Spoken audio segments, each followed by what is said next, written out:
Big corporate errors often boil down to decisions made by individual people. When things go wrong in organizations, there is always a human component. People either cause problems or make them worse by how they react to them. Yet, traditional approaches to compliance often do not think about behavioral drivers. Traditional approaches rather think about how we would like people to behave rather than how they're likely to behave. That's the theory behind Human Risk, a London-based compliance firm run by this week's The Laundry guest, Christian Hunt.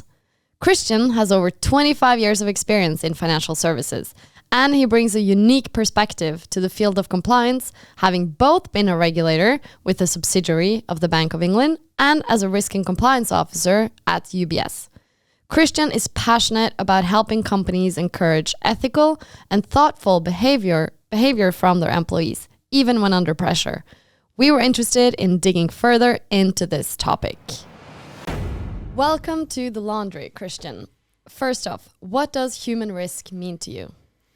So, Human Risk is the name of my company. So, obviously, I'm fascinated by the subject. But when people say to me, what do you mean by human risk? I always explain that the definition I use for human risk is the risk of people doing things they shouldn't or not doing things they should. And you'll notice that's a really, really broad definition. It contains the word things. So it's pretty vague, but that's deliberate because what I want to capture is everything around human decision making that might pose a problem. And that's everything from I'm a bit tired and I've made a mistake through to I'm deliberately setting out to commit fraud. So what I'm looking at is the full range of the bad outcomes that can come from human decision making. And with your extensive background, what examples have you seen where human risk have gone terribly wrong? Well, the amazing thing is that every single one of us crystallizes human risk. So if you in our personal lives, we've all made terrible decisions that have had consequences. And some of them we forget about because they're not serious. Some of them have a bit more longer term consequences. And so we do that in our personal lives. And that might be buying something stupid that we don't really need, getting ripped off, making bad career decisions, bad relationship decisions, all those sorts of things. And what's fascinating for me is that we then do the same thing in professional contexts where potentially the stakes can be much higher. And so there are plenty of examples. My favorite one was back from a few years ago, 2017. There's a guy called Brian Cullinan, who was a partner at PwC, who had responsibility, the Oscars, for handing out the envelopes. And you may remember that for the biggest award of the night, he handed out the wrong envelope and there was a complete chaos. And if you look at that, you just go, it's one small mistake with huge, on global television, he makes a big mistake. And it's embarrassing for the firm because they go around telling other people how to put controls in place. They audit other people. So there's this one small mistake caused by a guy who's got years of experience. And so I'm fascinated by that as an example. And it's a great example because it's nobody died. And there's lots of examples where there's much more serious consequences. But it's a good illustration that even if you've got experience, you can make mistakes with huge consequences. And then we think about junior staff, lots of examples. We give junior staff more power to screw up than ever before because we give them keyboards and email addresses. And if you think about social media, particularly with the prevalence of video, a small mistake by a junior person can go public very, very quickly, and the consequences of that are there. So for me, it's everywhere. It's all around us. It's in our private lives. It's in the business environment as well. And so I spend my whole day kind of looking around and looking for these things. And the more you look for them, the more you see them. Absolutely. And I think for businesses, this is where compliance comes in. Like basically trying to find a way for to have people in the company do as you wish them to do, to not screw up. But I've heard a few of your keynotes and a few of your presentations where you really basically say, I hate compliance, or I hate traditional compliance. So what grinds your gears about compliance? So I'm probably going to alienate half the audience here. The thing I hate about compliance is not the concept, but it's the brand, right? It is the world's worst piece of branding. If you were trying to give the impression that something was bureaucratic and dull and kind of authoritarian, right, you would use a word like compliance. And then you'd make it worse by adding the word officer to it, right? What? Like, it's the only example I can think of where the word officer makes it worse, right? Because it sounds like a bureaucratic function, and then we've got someone with a sort of military or police title to go with it. Not great. And I think that branding, it's amusing to talk about it, but I think that branding really matters, because what we're trying to do in compliance is influence human decision making, right? You can't say to an organization, be compliant, because buildings and logos and legal entities don't generally respond when you issue instructions. It's the people within the organization that will determine whether or not it's compliant. So when we think about compliance, we think about, from an organizational perspective, here's the rules that we need to have the organization comply with. But that concept, you can't deliver on that. The only way you can deliver is to get the people within the organization to do the things you want, not do the things that you don't want. And so if we're in the business of engaging people, right, of persuading them or telling them to do certain things and not do others, we've started out really badly because we've got this hideous brand. And so, the best illustration of that is anybody who receives an email that says compliance training or compliance update, right, is turned off by the subject of the email, let alone what it says. And so for me, the reason that I don't like compliance is not because I think that we can break the rules or because we shouldn't have the function, but we are trying to influence people, and yet we've got the world's worst brand with which we're trying to do it. And so we're starting off from a really, really challenging position of, oh my God, here's these people with, it's not customer friendly. And I say customer friendly because we have to work with the people that we're trying to persuade to do the things that we want them to do and not do the things that we don't, right? We can issue instructions, but plenty of the things we want people to do have a qualitative element, right? We need them to do it to a certain standard. You can't turn around to people and go, right, here's the rules about how to be ethical. Because being ethical, doing the right thing, depends on the individual situation. And sometimes we can't monitor what people are doing. So there are lots of examples where we need people's buy-in and we need them to work with us, and we want them to come and talk to us before things go wrong, not after they've gone wrong. And so the branding for me is really, really important. So when I go for I don't like compliance, it's not the concept, it's the branding that's awful, which means that a really, really difficult job is made a lot harder because you're starting from this position of, oh, that sounds horrible. It's a nasty function that sort of, it feels like it's going to be a pain. It's like the tax authority, right? Nobody likes talking to the tax authority. It's not a pleasurable experience. So why do we brand it in a way that's really off-putting? So besides the branding, what else is wrong with traditional compliance programs today, in your opinion? Well, so for me, the biggest challenge, I think, is that people aren't thinking in the terms that I outlined before, right? So if you say to someone, what's your job in compliance? What are we here to do? It's all about rules. Right, we hire people on the basis of their knowledge of the rules and understanding of the rules, and we think in those terms. We think about things from the organizational perspective, right? What outcome are we trying to achieve? And that is very logical.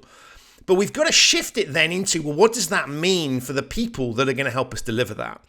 And so if I take a good example, a classic way that compliance approaches a new regulation is the regulation comes in, they read the regulation, they transcribe the regulation into a policy, they train people on the policy, and we build controls and communications and framework around that policy. Now, that's very logical from the perspective of compliance, because what you're doing is going, hey, well, look, we've done everything right here. We've taken the law, we've taken the regulation, we've transcribed it. And we stick as closely as we possibly can to that. And then we push that down onto the people. So we've done our job, right? We've taken this thing, we've distilled it down.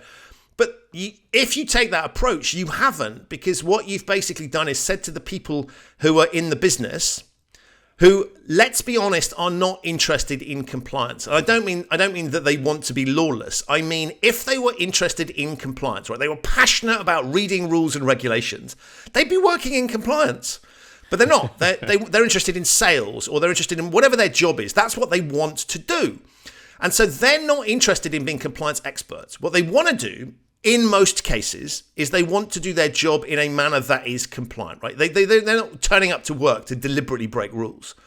But we've got to help these people, because they don't want to be compliance experts. What they want to know is, what do I need to know to be able to do my job in the right way? Make this as simple as possible for me to do the right thing, because I've got other things to worry about. And yet this process that I talked about, where we take a regulation and we transcribe it, and that's why we train people and we tell them what the rules are called, and we give them the legal basis for it, and we give them the sort of all this technical stuff. that people don't need to know. They just need to know, what is it you want me to do differently from what I would ordinarily do? And is it, do I have to have a detailed understanding, or is it, if you come across this situation, go get help, right? What are we trying to promote? Awareness? Are we trying to promote detailed knowledge? What are we trying to communicate? What do we want them to do? And so that is it's a translation job that we need to do, which is take something that nobody is going to want to look at. No one in the business wants to read regulations, right? No interest whatsoever in that. They want to know what it is they need to do. And so that's the service that's there, which is a translation service. And very often that gets missed. You think that if you've basically told people the genesis of a regulation, the technical detail of it, where it comes, we badge training based around the name of the rule. Who cares? I don't care whether you call it what the hell you like, right? It doesn't matter. I'm not interested in the technical language. I want to know what I need to do. And if you think about the rest of our lives, the products that we use, that we enjoy using, are the things where we don't have to read an instruction manual, right? The reason the iPhone is so successful is they've designed it around the end user, right? You can pick the iPhone up. It doesn't come with an instruction manual because they've kind of made it intuitive. They've thought that through. And so I love looking at products where there's no instruction manual, because that means either it won't sell because nobody will buy this thing, right? At which point they've not designed it properly. Or here's an amazing design that the user can just pick up and use. Compliance, I think, needs to be as close to that as possible, where we try and put things into people's hands so they don't even notice. It just forms part. Doing the compliant thing is part of the natural flow. And so this is a translation service that requires us to understand user experience, design, behavioral science, all these kinds of things that can take complex technical regulations and turn it into stuff that the average person can understand, and we get the outcomes we're looking for. So it's a translation service rather than just a transcription service. You touched on the topic of behavioral science here as well, where the ethics comes in and how cognitive biases comes in and so forth. And I understand this is a bit of a passion of yours as well, in terms of then turning behavioral science into behavioral compliance. Tell us a little bit about the difference between standard compliance and behavioral compliance, please. So, and all of that should add, I was a compliance officer. So this came from me. And in fact, I had a really interesting path, which is I was a regulator. And then I became a compliance officer, and it was in the same industry. And in fact, I ended up being a risk and compliance officer at UBS. And I'd spent most of my time as a regulator looking at UBS. In the UK, you can move between the regulator and regulatee. It's part of the dynamic that helps that flow.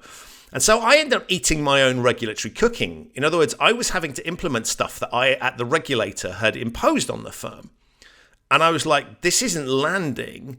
And I know where it's coming from, right? I understand the logic. And so I was like, how do we solve this problem? Because I know what the regulator is trying to do. And of course, because it was me, it was like, that's perfectly valid. And then I see on the ground, I'm like, well, I'm being sent on training courses by myself that I don't find particularly engaging. I'm having to read policy. Like, what is going on here?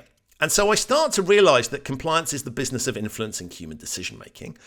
And so I just think, well, if we're in the business of influencing human decision making, then why don't we do what other people that are really good at that do? And so I started to look at who's good at communicating with people. And the answer is advertisers, transport authorities are good at this, governments are even sometimes good at this.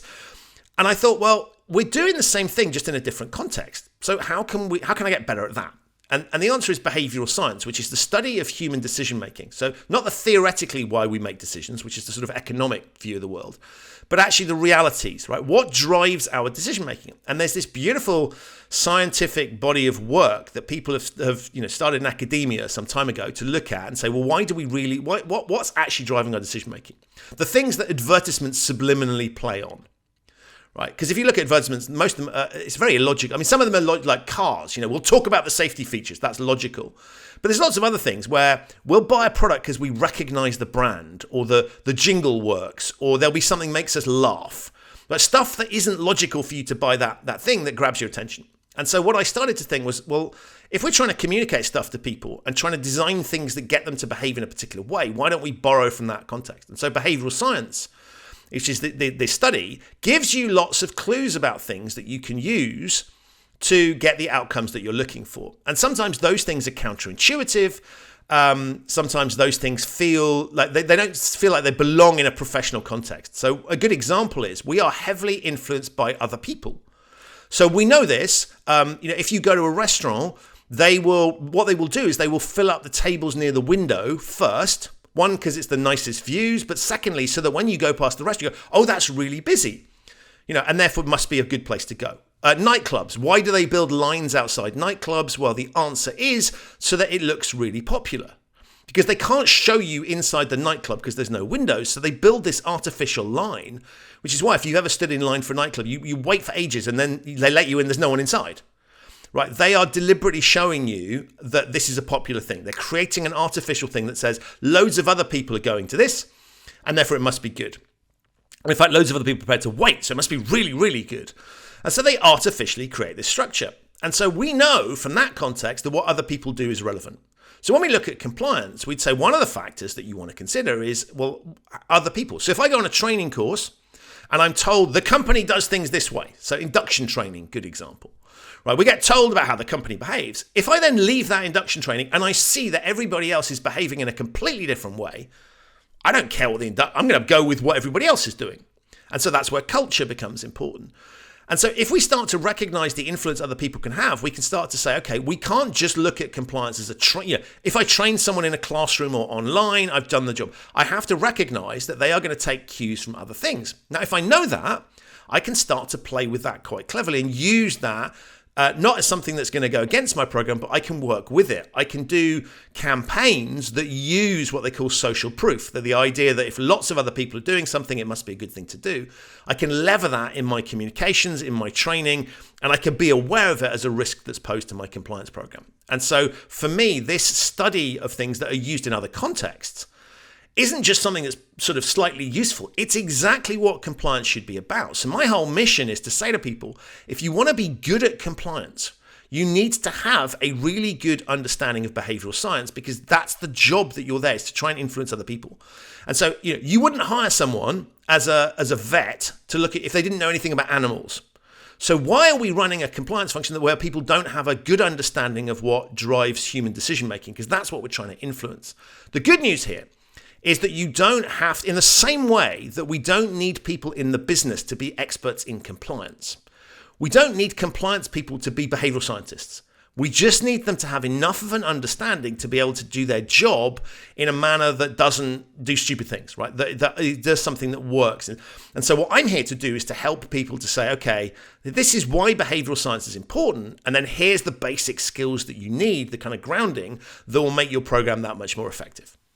Do you have any examples of, or maybe you were able to do this at UBS, implement a behavioral compliance and really have an example where this changed people's attitude and actual actions toward a compliance program? Yeah, so the most fun thing you can do, right, is not to look at, well, how do we make things better, but actually, look, how do we stop doing stupid things? And so one of the things that we commonly do when we think about compliance is we say, okay, right, here's the outcome I don't want to have happen, right? I don't want this. And so what we do is we think, okay, I'm going to communicate to people what it is I don't want them to do. So I'm going to send out emails saying, don't do this. But what's really interesting is that in doing that, right, and we all know this intuitively, in doing that, you put ideas into people's heads. So here's a really simple example. Lots of people do this. Okay, so like imagine I've got a bit of training that I need people to do. There's some, or maybe an attestation. There's some exercise I need loads of people to do, and there's a deadline. And what we then tend to do is we go, okay, so what we now do is we're going to chase all the people that haven't yet done it. So we send an email to every single person that hasn't done it saying, you haven't done this is bad, you must do it, right? So slightly threatening email that goes, you must do this. So either just before the deadline, which is annoying, right? Because if I've still got time to do this, I haven't missed the deadline. And yet we still, if you haven't done it, give you 30 days. If you haven't done it on day 29, I'm going to send you a threatening reminder. Right. Well, that's terrible because you've given me 30 days, right? I'm just as compliant if I do it at 11:59 on the 30th day or the 29th day as I am if I do it the moment I get the email. So we sometimes do that. But what we do is we send the email to all the people that haven't. So let's imagine we've missed the deadline. Here's a load of people. We need to get them to do this. We send an email to those people and we say, you haven't done this. This is terrible. You're in breach, blah, blah, blah, blah, blah. And there is a really subtle trick here, right? But if we can see all of the other people to whom the email has been sent, right? So it's in the to field rather than the BCC. I'm aware that I'm not the only person. And so far from feeling bad about it, I'm like, hey, there's a gang of us that have not done this. That doesn't encourage me to do it. It actually makes it worse because I just relax. Because it doesn't feel like it's just me. It feels like I'm in. And if you look at that list of people, you can see, oh, look, there's a few senior people on that list, right? And then you go, well, that's even better, right? Because there's some senior people doing this. I'm part of a gang. And so we very often highlight things that we shouldn't be highlighting. We shouldn't be sharing the fact that lots of people haven't done something because that makes me feel better about it than if I thought I was the only one. And so what we're doing is I have no idea how many other people haven't done the training because I can't see that. But suddenly you've told me that.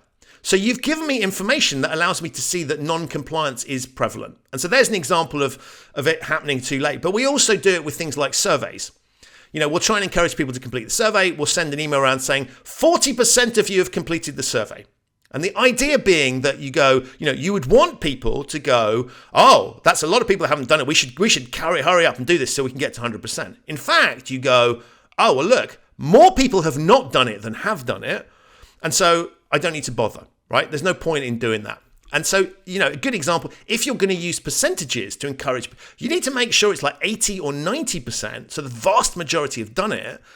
Otherwise, you're sending a signal that they haven't. And so there's a really, really simple example that we use in lots of contexts where we just make things worse, right? The idea of the email communication isn't to put people off, it's to get them to do it.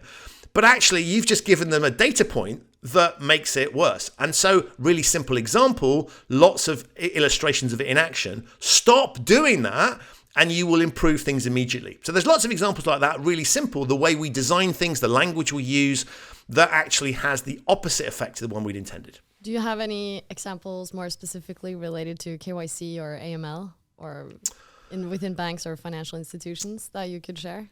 Yeah, so I think one of the worst things it's fascinating now, having stepped out of that world, right? So I understand completely the logic of having KYC and AML, right? I get it from a societal perspective. I understand why firms put a lot of effort in. But it's really amazing when you try and open an account as a customer, right? The process is awful. Right, and it feels so. I opened and I ranted about this on LinkedIn. I'm not going to name the company now, but if people want to check it out, they can. Tried to open this bank account, and the company promised, right, this slick. You can have global accounts with different currencies. I'm like, this is an awesome, and they talk about how easy it makes life. And then you try and open an account with these people, and you end up in some Kafka-esque bureaucratic hell, where they're asking like really stupid questions. In fact, the process, they stopped my account opening process because they hadn't managed to get around to completing the KYC within a certain period of time. And it just times out and says, if you haven't done it within a certain time.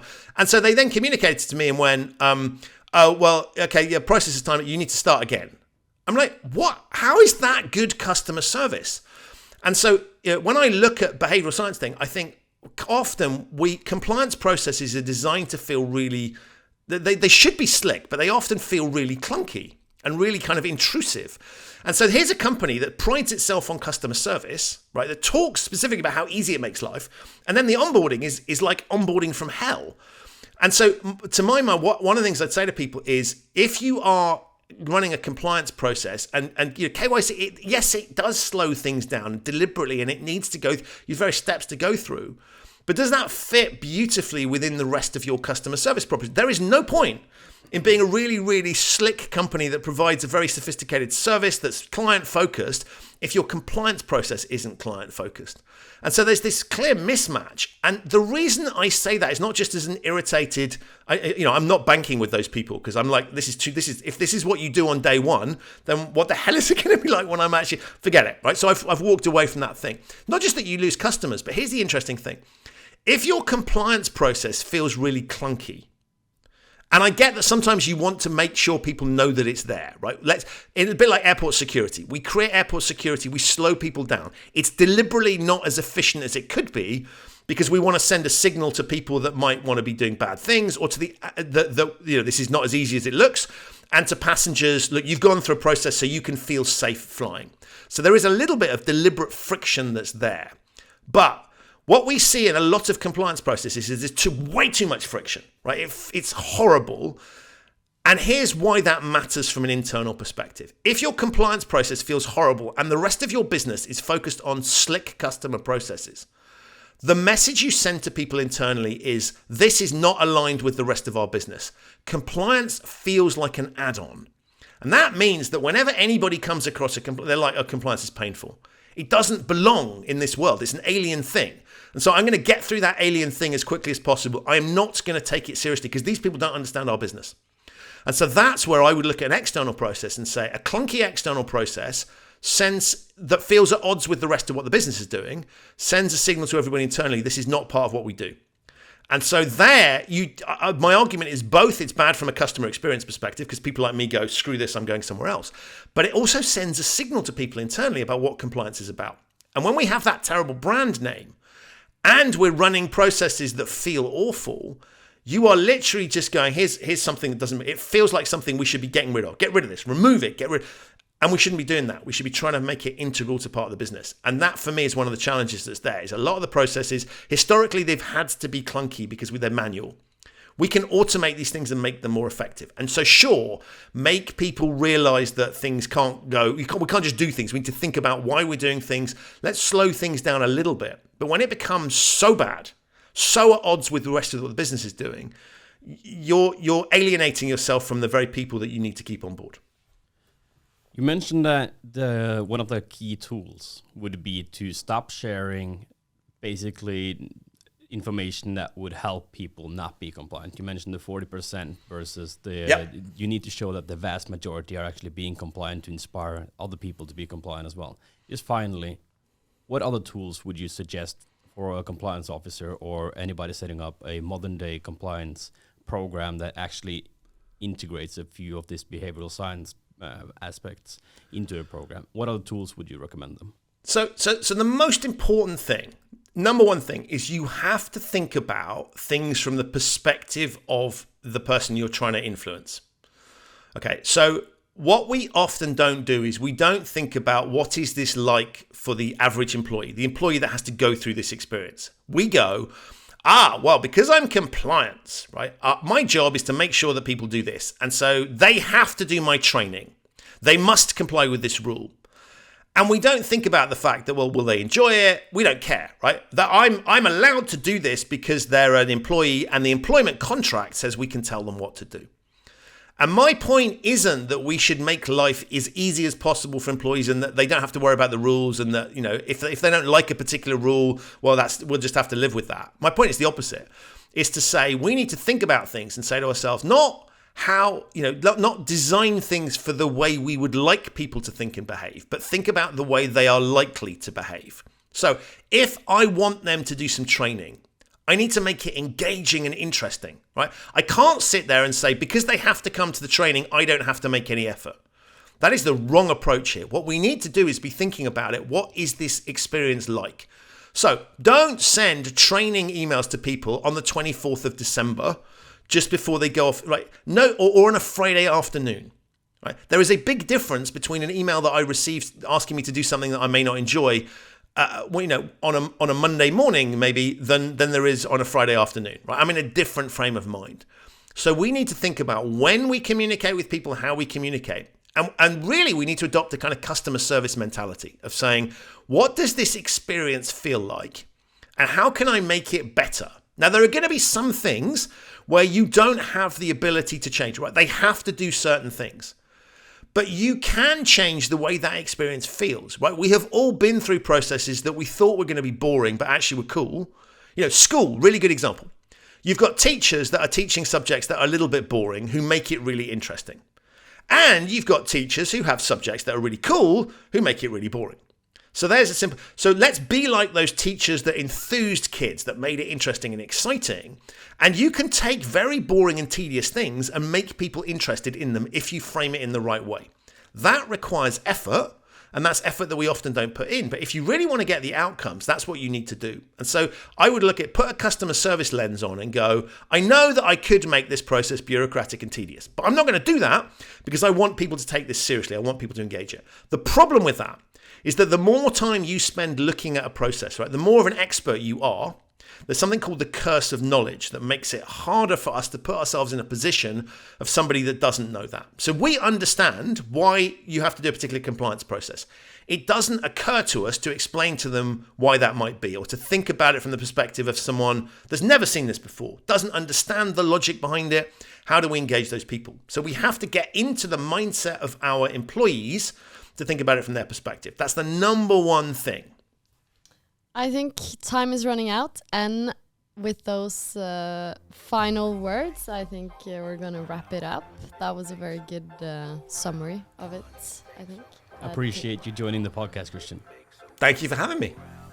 Thank you so much for listening to this week's episode of the Laundry Podcast. For more content, please subscribe to our LinkedIn or YouTube channel and stay tuned for another episode next week.